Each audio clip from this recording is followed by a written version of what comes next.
Number 11. The Mithraic Mysteries. The Mithraic Mysteries is an ancient Roman cult that continues to surprise even to this very day. During Roman times, they worshipped a pagan god from deep underground temples, but there is much we don't know about this ancient religion. At least 400 temples have been found throughout the old Roman Empire, once used by the cult members of the Mithraic Mysteries. Its followers worshipped the deity called Mithras, and they were also known as the Star Cult because they had strong ties to the celestial world. It was so widespread and was practiced for so long that it was considered an early rival to Christianity. But who was Mithras? While there are many frescoes and paintings that have been found underground depicting Mithras slaying a bull, it is unclear who it was. Even though it was so popular, very little is known about the Mithraic Mysteries. Members of the cult have left behind no written accounts of how it worked or what exactly their beliefs were. It's considered to be one of the greatest unsolved religious mysteries in history. In fact, nobody even knows where Mithras came from. Some believe it was based on a Persian god. Some say Mithras is actually the Greek hero Perseus, and others claim Mithras is Orion. No historians can agree on the origins of the cult, but it is clear that astrology and the cosmos was very important to them. Scholars are now trying to search for clues in ancient texts to find out more about the mysterious cult. Number 10. The UFO Cult. There is a UFO cult called the Raelians, and they are waiting patiently for the return of the creators of humanity, a race of extraterrestrial beings that they call the Elohim. Technically, the Raelians refer to themselves as an organization rather than a religious group.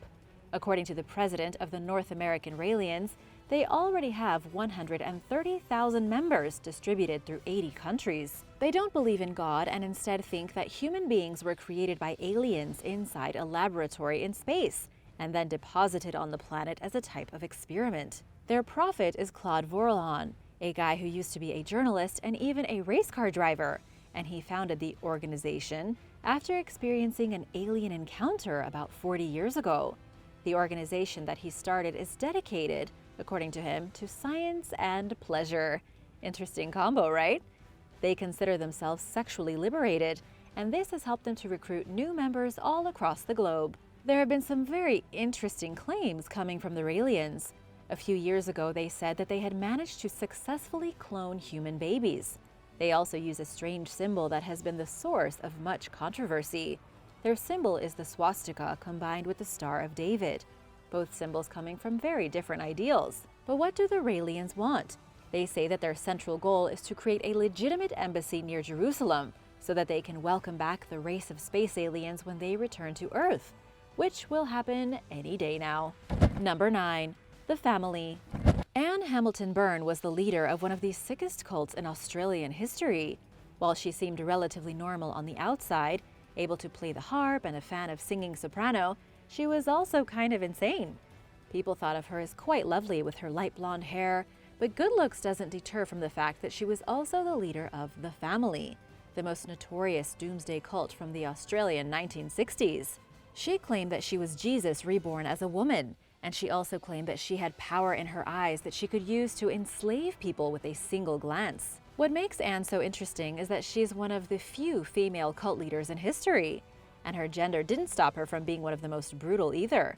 She operated in total secrecy for 20 years, hidden in the countryside near Melbourne. She did not want her cult anywhere in the public eye, and she was only busted when 2 children she had been keeping captive escaped and informed the police, who raided the compound in 1987.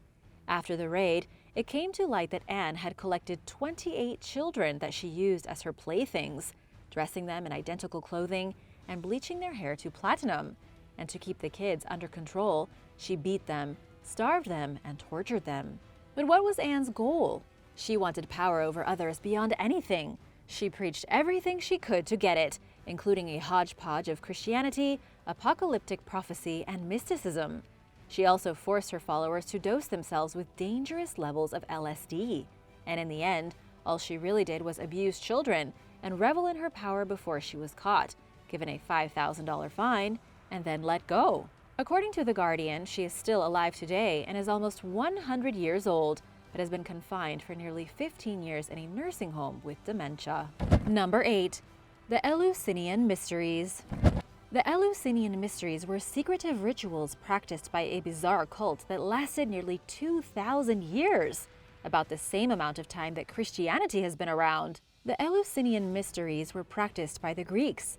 They were so important to the Greek people that the only actual road in Greece before the Romans arrived was from Athens to the city of Eleusis, called the Sacred Way. We know that the rituals had something to do with the Greek myth of Demeter and Persephone. The aim was to give initiates a vision of the afterlife so profound that it changed the way they saw themselves and the world. Those who were part of this cult allegedly had no more fear of death because they recognized that their souls were immortal. In the Greek myth of Demeter and Persephone, Persephone goes down into the land of the dead and returns to the land of the living each year. Whatever rituals were part of this cult, they were powerful enough to influence Greece for millennia, while staying a secret even today. These cult members practiced their rituals from between 1600 BC and 392 AD. However, they are one of the most mysterious cults that have ever existed, because those who were part of the cult were forbidden from discussing or writing down what they did during the rituals. This has proven to be quite the debacle with historians, who can't figure anything out. Number 7. The Nine Unknown. The Nine Unknown is a novel written by Talbot Mundy that came out in 1923. The novel was about a cult of 9 unknown men that was founded by Emperor Ashoka in 270 BC to preserve a secret knowledge that, if it were to fall into the wrong hands, would destroy humanity. There were 9 men charged with guarding 9 books of secret knowledge. And while this was a popular book in the 20s, the premise actually comes from reality. At least it seems like it might. In the 1960s, Louis Pauwels and Jacques Bergier wrote a book called The Morning of the Magicians, and they claimed that the 9 Unknown was a real cult, and that Pope Sylvester II even met them in the 19th century. But is there any fact in this? There is a little truth, yes. Ashoka the Great was an Indian emperor who ruled just about all of the Indian subcontinent from between 268 to 232 BC. He promoted the spread of Buddhism across much of Asia, and is even today considered to be the greatest emperor in Indian history. He managed to spread the kingdom all the way into modern Afghanistan and Bangladesh. Unfortunately, there is no historical evidence that he ever created a cult of 9 unknown men to guard a secret knowledge.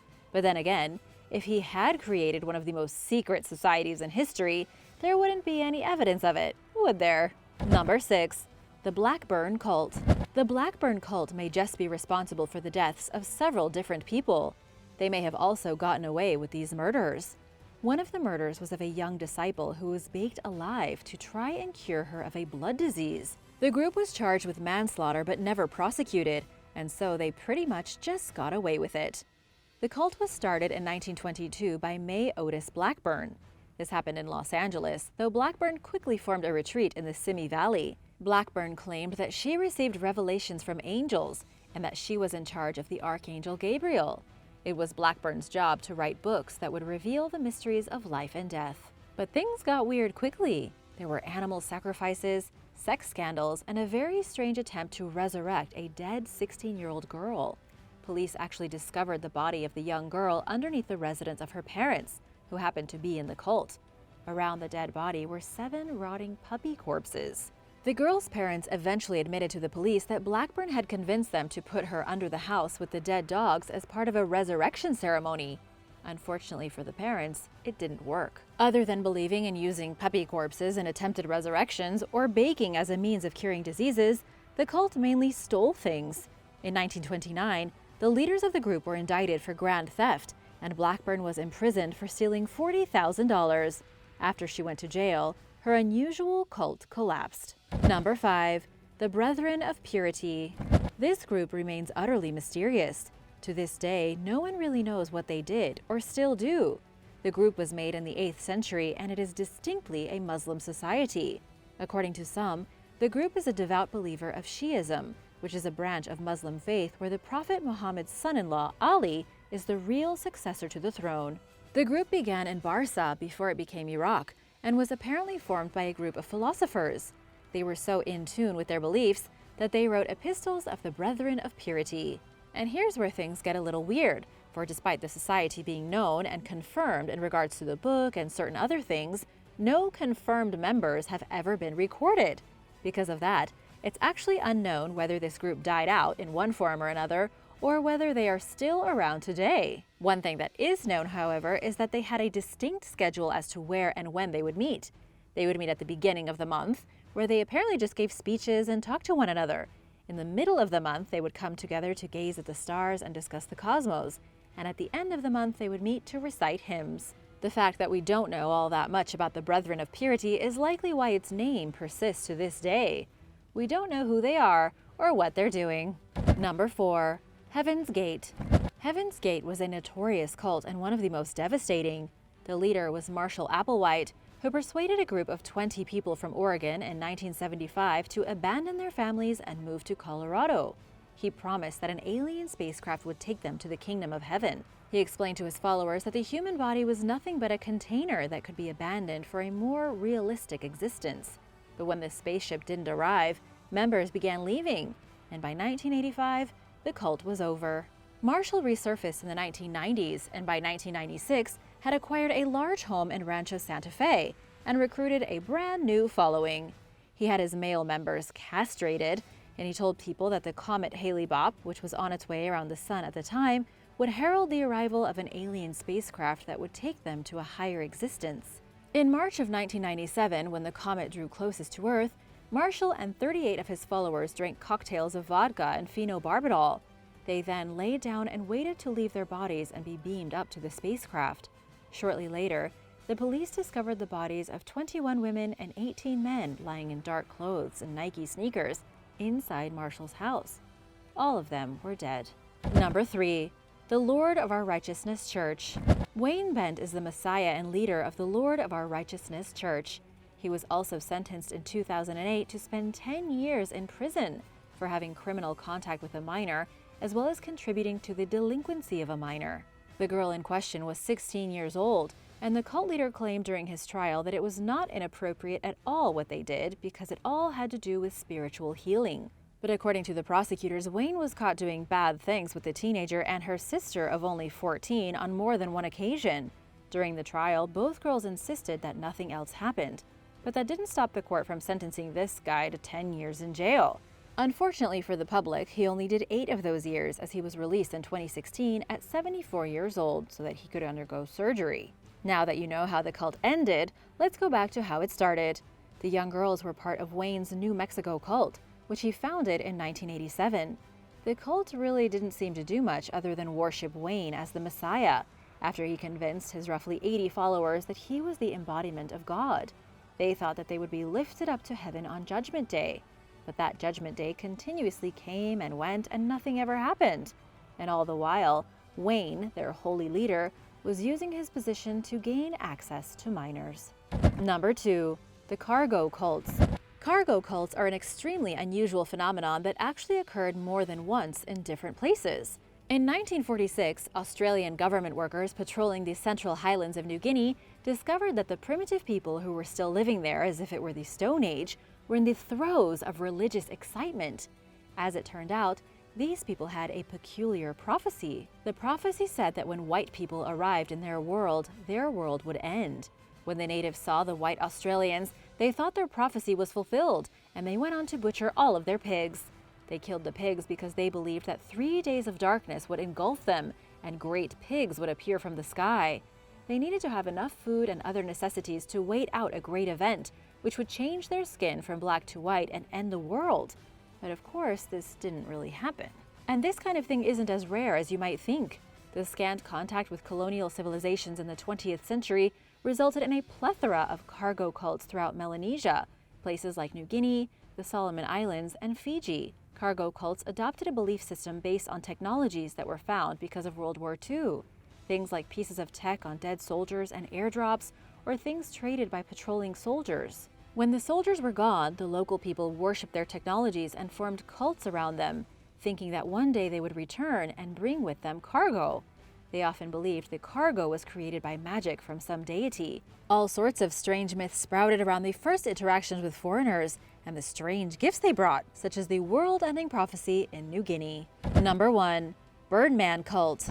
The Birdman Cult began in the year 1540 in the middle of the Pacific Ocean. Far away from practically everything on Easter Island, the Rapa Nui created the famous Moai statues and had a very rich culture and mythology we are still learning about today. The people of Easter Island still remain an enigma, but perhaps one of the most captivating mysteries is that of the Birdman Cult. Unlike other Polynesian cultures, the Rapa Nui believed in the Tangata Manu, or the human bird. The Birdman is one of the most famous motifs of Easter Island, a half-man, half-bird, connected to cult events at the sacred site of Orongo. During times of strife, tribes held a competition to choose the ruler of the entire island. The Birdman Cult followed the winner, who would be declared Tangata Manu. Each year, warriors from each tribe would join the competition, which involved descending a cliff with their bare hands, swimming to an island to collect bird eggs, and bringing the unbroken egg all the way back to their tribal chief. Only warriors chosen by the seers of the divine could participate based on visions they had. Whichever tribe won would become the leader of the society for a full year until the next competition. According to ancient origins, the Birdman ceremony was dedicated to Makemake, the chief god of the cult, god of fertility, and also the deity that created humanity. The Birdman cult most likely replaced an older, more complex cult that worshipped the Moai ancestors.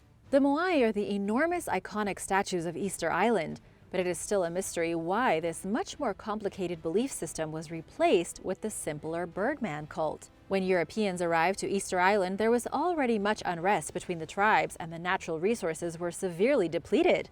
Time was running out for the Rapa Nui, and fights and chaos lay just under the surface. It's believed that the Birdman religious cult was the last attempt of an isolated society to come together before they died out. Thanks for watching! If you'd like to hear about more mysterious cults, let me know in the comments below. And remember to subscribe if you haven't already. See you soon for more videos like these. Bye!